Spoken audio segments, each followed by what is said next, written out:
आज का हमारा टॉपिक है वैदिक सभ्यता। सिंधु सभ्यता के बाद एक नई संस्कृति प्रकाश में आई जिसे आर्य सभ्यता या वैदिक सभ्यता कहा जाता है। इस सभ्यता के प्रवर्तक आर्य थे और इस सभ्यता की संपूर्ण जानकारी वैदिक साहित्य से प्राप्त होती है। वैदिक साहित्य से हमारा तात्पर्य 4 वेद, ऋग्वेद, यजुर्वेद, सामवेद और अथर्ववेद से है। प्रत्येक वेद की अपनी संहिता है और संहिता से संबंध ब्राह्मण, आरण्यक और उपनिषद ग्रंथ है। संहिताओं में मूल सूक्त या ऋचाएं दी गई हैं। ब्राह्मण ग्रंथों में सूक्तों की व्याख्या और धार्मिक अनुष्ठानों का वर्णन है। आरण्यक ग्रंथों में दार्शनिक सिद्धांत और रहस्यवाद का वर्णन है, तो उपनिषदों में तत्व ज्ञान और आध्यात्मिकता के बारे में जानकारी दी गई है। वैदिक काल एक लंबे काल को सूचित करता है। सांस्कृतिक परिवर्तन और कालक्रम के आधार पर हम इसे 2 भागों में बांट लेते हैं, एक ऋग्वैदिक काल और दूसरा उत्तर वैदिक काल। ऋग्वैदिक काल की जानकारी हमें ऋग्वेद से होती है और उत्तर वैदिक कालीन धर्म की जानकारी हमें शेष वैदिक साहित्य से होती है। ऋग्वैदिक काल में आर्यों का धर्म बड़ा ही सरल था। वे प्राकृतिक शक्तियों को देवी देवता मानकर उनकी उपासना करते थे। आर्य 33 देवताओं में विश्वास रखते थे और उन्हें प्रसन्न करने के लिए मंत्र, उच्चार, यज्ञ आदि किया करते थे। आर्य प्रकृति को महान शक्ति मानते थे। जिन प्राकृतिक शक्तियों को वो समझ नहीं पाते थे या उन्हें नियंत्रित नहीं कर पाते थे, उन पर देवी शक्ति का आरोप लगाकर उन्हें देवी देवता मान लेते थे। इसीलिए वह सूर्य, आकाश, पृथ्वी, वायु, अग्नि को देवता मानकर उनकी पूजा किया करते थे। आर्यों की सर्वप्रथम दृष्टि आकाश पर पड़ी, जो सूर्य चंद्र को धारण किए हुए था और असंख्य तारों को अपने में समाया हुआ था। आकाश समय समय पर जल देता था, भीषण गर्जना करता था, अतः आर्यों ने ध्योस देवता के रूप में उसे देवता मान लिया था। इसी प्रकार पृथ्वी भी आर्यों को अनंत दिखाई दी। अपनी उर्वरा शक्ति से वह प्राणियों का पोषण करती थी, इसलिए वह आर्यों की श्रद्धा का केंद्र बन गई। ऋग्वेद की 16 ऋचाओं में आकाश और पृथ्वी का गुणगान किया गया है। इसी प्रकार ऋग्वेद में वरुण का अनेक बार उल्लेख हुआ है। ऋग्वेद के अनुसार वह अपने आवरण में समस्त जीवों को ढके हुए है। विश्व के त्रिकालदर्शी शासक के रूप में उन्होंने वरुण देवता की कल्पना की थी। ऋग्वेद का 7वां मंडल वरुण देवता की ऋचाओं से भरा पड़ा है। इसके अलावा ऋग्वेद में वर्षा और युद्ध के देवता के रूप में इंद्र का उल्लेख मिलता है। इसकी स्तुति में ऋग्वेद में सर्वाधिक 250 ऋचाएं मिलती है। अपने युद्ध में विजय के लिए भी आर्य इंद्र का आह्वान किया करते थे। इनके धर्म में अग्नि का विशेष महत्व था, क्योंकि इनका ये मानना था कि भक्त द्वारा दी गई आहुतियों को अग्नि देवताओं तक पहुंचाती है। इसके अतिरिक्त आर्य उषा, वायु, रुद्र, अदिति आदि की भी उपासना किया करते थे। इन्होंने अपने देवताओं को 3 भागों में बांट लिया था। एक आकाशवासी, जिसके अंतर्गत ध्योस, मित्र, वरुण, अदिति, उषा आदि देवी देवताओं को रखा।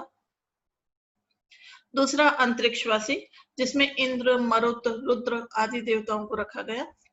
तीसरे पृथ्वीवासी देवता, जिसमें स्वयं पृथ्वी, अग्नि, बृहस्पति, सरस्वती आदि देवी देवताओं को रखा गया। आर्यों ने अपने देवी देवताओं का मानवीकरण कर दिया था। आर्यों ने अपने देवी देवताओं में उन सभी गुणों की कल्पना की जो एक मानव में पाए जाते थे, लेकिन देवताओं और मानव में अंतर रखने के लिए उन्होंने अपने देवी देवताओं को दुर्गुण, दुर्बलता से दूर रखा था। आर्य प्रवर्त मार्गी थे। संन्यास और गृहस्थ का उनके जीवन में कोई स्थान नहीं था। इनकी उपासना विधि भी बड़ी सरल थी। ये 2 तरीके से उपासना किया करते थे, एक स्तुति के द्वारा और दूसरा यज्ञ के द्वारा।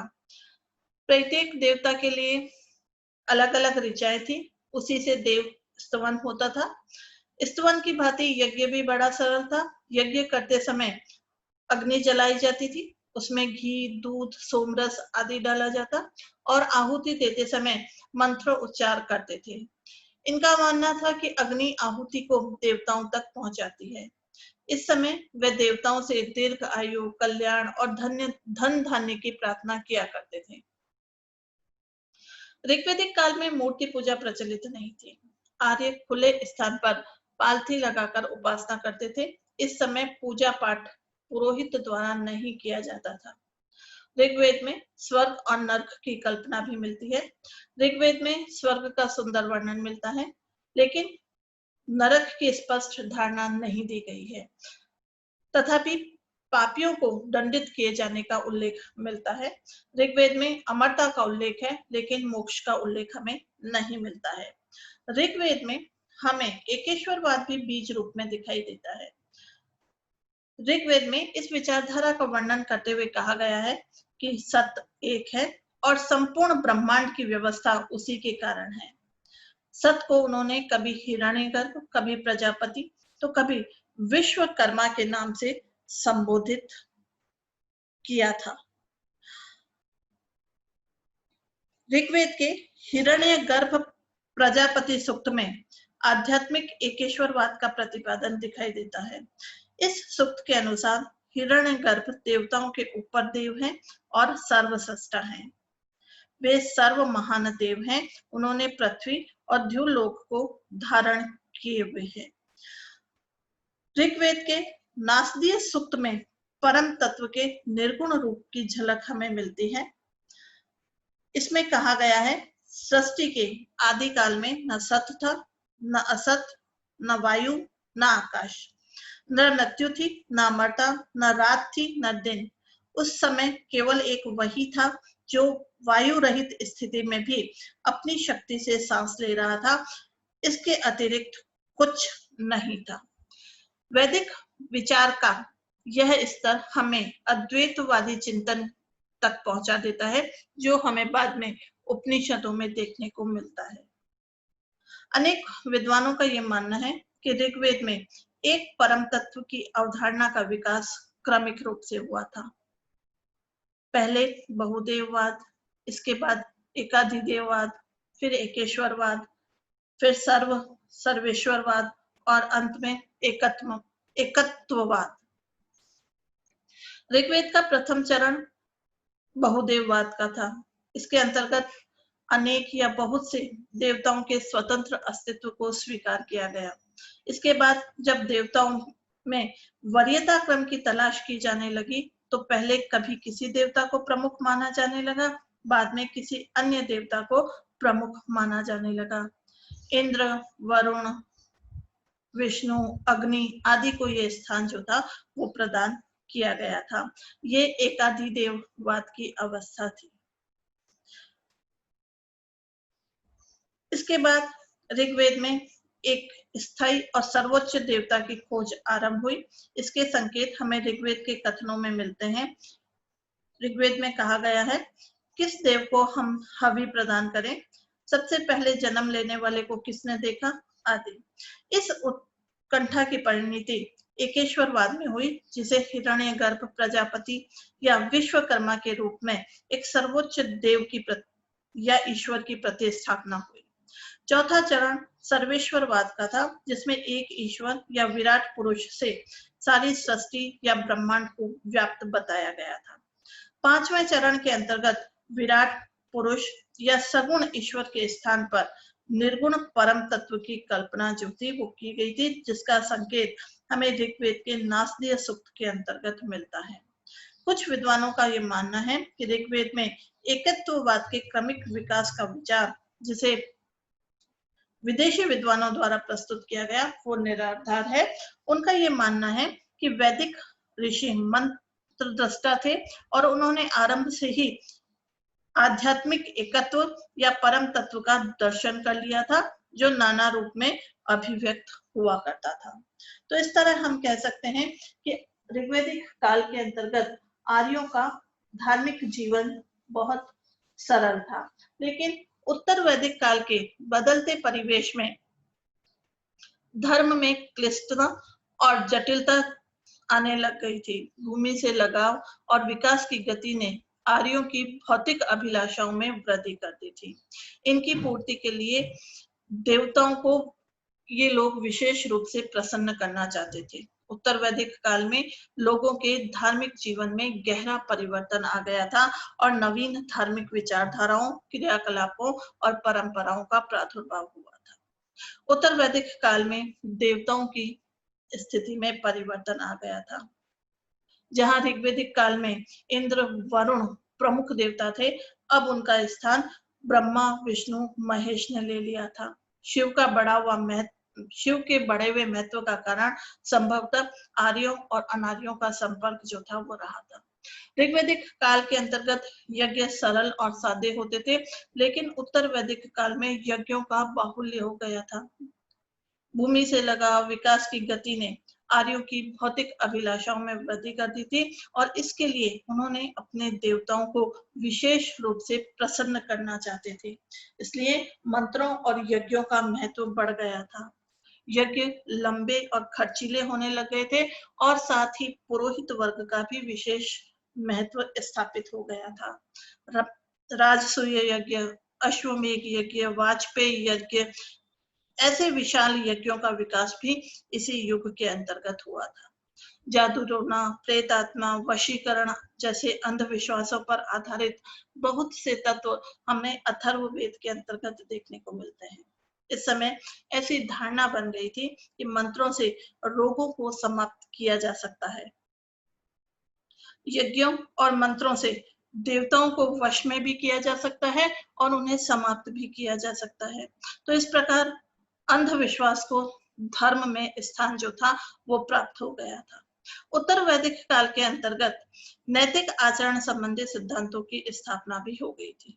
इस समय 3 ऋण और पंच महायज्ञों की कल्पना जो थी वो की गई थी। ये पंच महायज्ञ थे ब्रह्म यज्ञ, देव यज्ञ, पितृ यज्ञ, अतिथि यज्ञ और भूत यज्ञ। इन यज्ञों का सिद्धांत ये था कि मनुष्य अकेला प्राणी नहीं है, उसके कुछ सामाजिक उत्तरदायित्व हैं जिनका पालन करना उसका धर्म है। इसके अलावा इस युग में 3 ऋण की भी कल्पना की गई थी, देव ऋण, ऋषि ऋण और पितृ ऋण। इस काल में आर्यों का ये मानना था कि मनुष्य सभी से कुछ न कुछ सीखता है, इसलिए उनके प्रति ऋणी होता है। तो इन 3 ऋणों के द्वारा वो अपने ऋणों से वो ऋण हो सकता है। इस युग में हमें जहां एक और कर्म कांड का विकास दिखाई देता है, वहीं दूसरी ओर उपनिषदों में ज्ञान मार्ग चिंतन की पराकाष्ठा भी दिखाई देती है। उपनिषदों के अनुसार सृष्टि के पार एक अपरिवर्तनशील शक्ति है और यह सृष्टि की उत्पत्ति का मूल है और यह मूल तत्व सर्वशक्तिमान सत्ता ब्रह्म है। यह ब्रह्म सत्य और नित्य है। इस ब्रह्म की प्राप्ति के लिए यज्ञ, हवन, अध्ययन, दान ये निरर्थक है। आत्मज्ञान इसको प्राप्त करने का मुख्य साधन माना जाता है। आत्मा और ब्रह्मा का पूर्ण ज्ञान होने पर ही व्यक्ति जीवन मरण के बंधन से मुक्त हो जाता है। उपनिषदों के अनुसार प्रत्येक व्यक्ति में आत्मा होती है और वह अमर होती है, लेकिन अपने कर्मों का फल भोगने के लिए आत्मा को बार बार जन्म लेना पड़ता है। इस युग में मोक्ष के सिद्धांत का भी प्रतिपादन हो गया था। मोक्ष जन्म मरण से मुक्त अमरत्व की दशा है। उपनिषदों के अनुसार पुनर्जन्म से मुक्त आत्मा जब ब्रह्म से मिलती है तो वो दशा मोक्ष की होती है। इसके अनुसार मोक्ष के बाद आत्मा का अंत नहीं होता है, बल्कि वह परम ब्रह्म के अंतर्गत लीन हो जाती है। उत्तर वैदिक काल के अंतिम चरण में तप और संन्यास की विचारधारा का भी प्रादुर्भाव हुआ था। ऋग्वैदिक काल में हमें इस तरह की कोई विचारधारा देखने को नहीं मिलती है। तप का महत्व बताते हुए ये कहा गया कि तप से अलौकिक शक्तियां प्राप्त होती है। तैतरेय ब्राह्मण में कहा गया है कि देवताओं ने तप से देवत्व प्राप्त किया था। ऐसा माना जाता था कि तप से आत्मा की शुद्धि होती है और तप आत्मा को परमात्मा से मिलाने का साधन है। उत्तर वैदिक काल के अंतिम चरण में इस मार्ग का प्रचलन थोड़ा बढ़ गया था। तो इस प्रकार हम देखते हैं कि उत्तर वैदिक काल में दो परस्पर विरोधी विचारधाराएं बह रही थी, एक और कर्मकांड तो दूसरी ओर ज्ञान मार्ग। यज्ञ और कर्म कांडों की जटिलता के कारण अनेक प्रकार का साहित्य जो था वो लिखा गया, लेकिन कठिन भाषा शैली के कारण जन साधारण इसका अध्ययन नहीं कर सकता था। तो दूसरी ओर तप, ज्ञान, ब्रह्म, आत्मा आदि की बारे में विशद व्याख्या आरण्यक और उपनिषद ग्रंथों के अंतर्गत की गई, लेकिन सभी बातें साधारण व्यक्ति की समझ से परे थी।